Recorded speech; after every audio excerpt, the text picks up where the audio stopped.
Well, surprise, surprise, you got talent factor on one hand, and then you got draft dudes on the other. Because I sit with Joe, I just kind of like the top available talent at the edge group.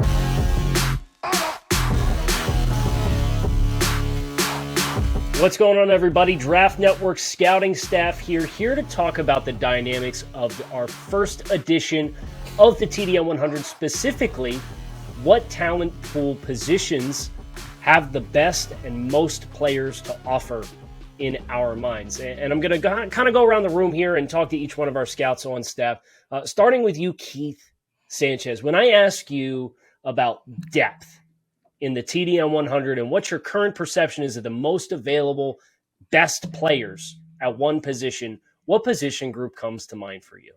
I think this draft is going to be much like the past couple drafts, and I think it's the wide receiver position. There are probably five guys, that are slated as first round, and then we have another 3 or 4 where we can easily make a path to where they're first round impact guys. So we're talking about a pool of maybe 8 to 9 fringe first round prospects, and I think it's easily the wide receiver group as far as the deepest draft position.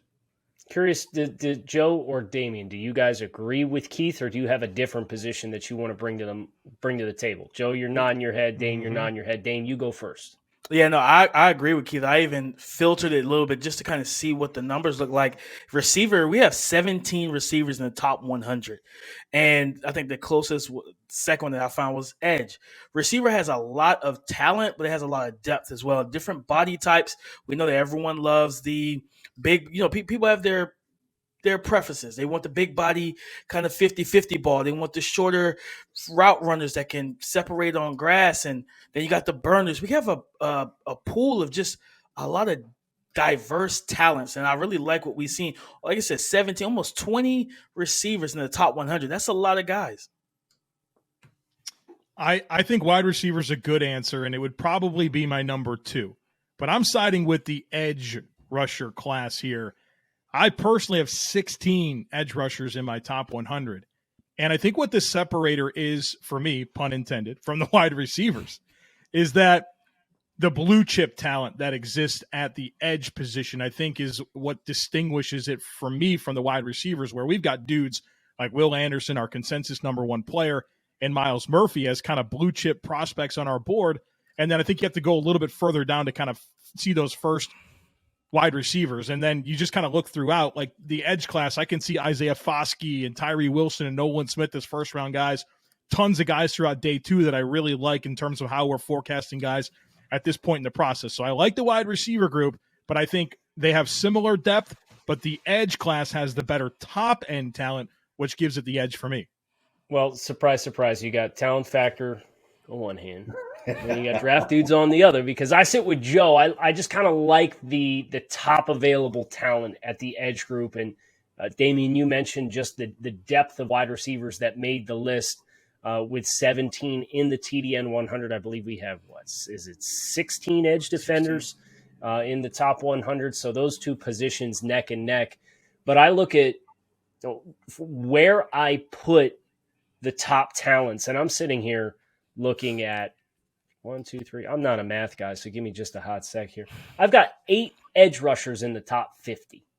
That for me, depth beyond just, okay, how many are in the top 100, but like, where do I think the deepest first round talent goes? And that being the spirit of TDN 100 with the best eligible players for the upcoming draft class. I just look at how many names fit into this top 50, top 45, top 32 for me at the edge rush group. And I think that amount of depth at the top is really what separates it for me. But let's go back to the wide receiver room, and let's talk about a couple of names that you guys are really interested to see how they develop. Damien, I'll come to you first for a day 2 wide receiver prospect based on how we had the names drop right now that you're particularly interested in as a player who currently qualifies as a depth player, but might potentially work his way up into being in that upper tier conversation as well. Oh, man. And this is probably somebody that you guys have heard me say a lot, but it's Cornelius Johnson for me. Like the wide receiver out of Michigan, I really like his game, right? 6'3", 212, 215 pounds, but he moves so much better than a guy that is listed at his size. And, his stem work, his route work, his ability to create natural separation, but it's also his ability to win downfield. He could be a three-level receiver. It's just the fact that he's in a Michigan offense that prefers to run the football and have some questions of what direction they're going to go with quarterback, especially this season. But if he was in a more of a pass heavy offense where he's getting more volume and more opportunities, like he's getting open. Like if you watch the tape, he gets open a lot. It's just he doesn't always get the football. So it's like, and this offense also has other mouths to feed. But if he was in the offense where with a quarterback and just a passing game that was centered around getting the ball to his playmakers on the perimeter, his numbers, his production would be much better, much higher. And I think people would actually look at him in a different light, because right now I think he could be classified as a sleeper for the consensus in the draft community as where we stand right now, Kyle. Joe, I'm going to come back to you with that same question. Looking for a day 2 wide receiver prospect who you're enamored by as far as what their physical skill set brings to the table. I know we've already talked about Tyler Harrell when we did the wide receiver profile a couple of days ago. But a day 2 wide receiver prospect that you think could inject himself from being kind of on the fringe of TDN 100 into the upper echelon if their season plays out properly. I think the name I want to bring up here is Jermaine Burton, now at Alabama, the former Georgia wide receiver. There's just going to be a lot more opportunity for him in that Alabama offense with Bryce Young throwing him the football. A really reworked receiver core this year. There's plenty of targets to be had, and I think Burton's going to claim a ton of them. And I think he's just got such a solid skill set, the route running, the hands, the ball skills. He's a good separator, competitive after the catch. He just checks a lot of boxes. And I think with more opportunity from a top-tier quarterback like Bryce Young can really help elevate his status, just like we've seen some other guys that have went to Alabama in recent years get part of that mix and really elevate their stock, like a Jamison Williams last year. Now, I'm not going to sit here and say that those are the same 2 players, but in terms of the jump in production, I can really see that happening for Jermaine Burton. Keith, would love to hear you talk a little bit about Jayden Reed from Michigan State. This was a player who you checked in particularly high on, and was a player who I had Michigan State regionally last year, and before he chose to come back, I'd gotten eyes on him too, and there's definitely a likable skill set here, but this is a player we haven't necessarily heard a whole lot about.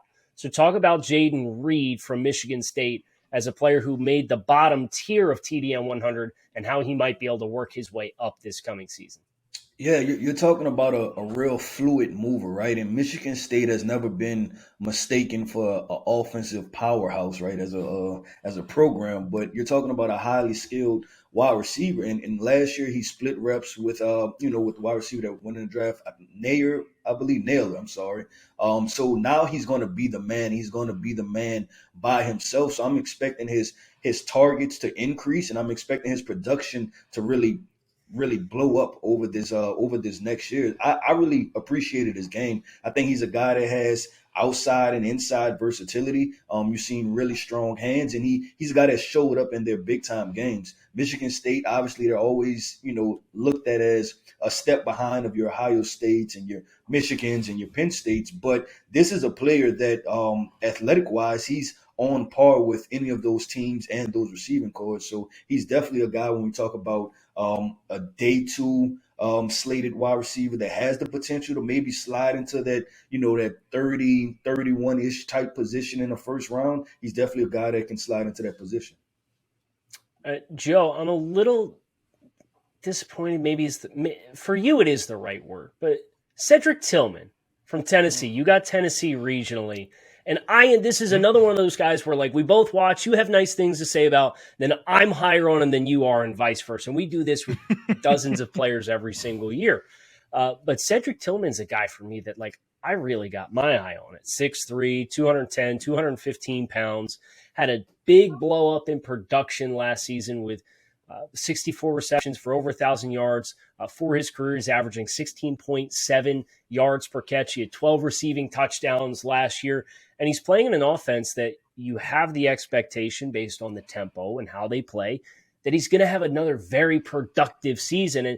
And he was a guy who, when I watched him, I really liked the vertical ability and the ball skills and what he can do with the ball in his hands. So I guess I don't want to ask you why you hate Cedric Tillman, because you had him graded in the top 100. But that was the name that I wanted to invoke here, just because I was very surprised to find myself checking in higher than you were. I like Tillman, and I think for me, what gives me a little bit of pause, kind of a late bloomer, right? And very late into his career, we saw the production kind of ramp up. And then, just something about these bigger receivers. I'm always a little more hesitant on them, but obviously there's a lot of juice and explosiveness and ball skills when it comes to Cedric Tillman. And, I can definitely see him being a big-time talent this year in a Tennessee offense that has shown a lot more than it did, but we expected it to last year, and I think they'll be even better this year. So Cedric Tillman, a great name to watch in 2022. Well, there's body types for all kinds, whether you like the short, quick ones or the tall, explosive ones or everything in between. So make sure you swing over to the Draft Network and check out the full TDN 100 list for all of our top 100 of the best eligible prospects for the 2023 NFL Draft. Make sure you check out Draft Network for all your football needs as this season ramps up into full action.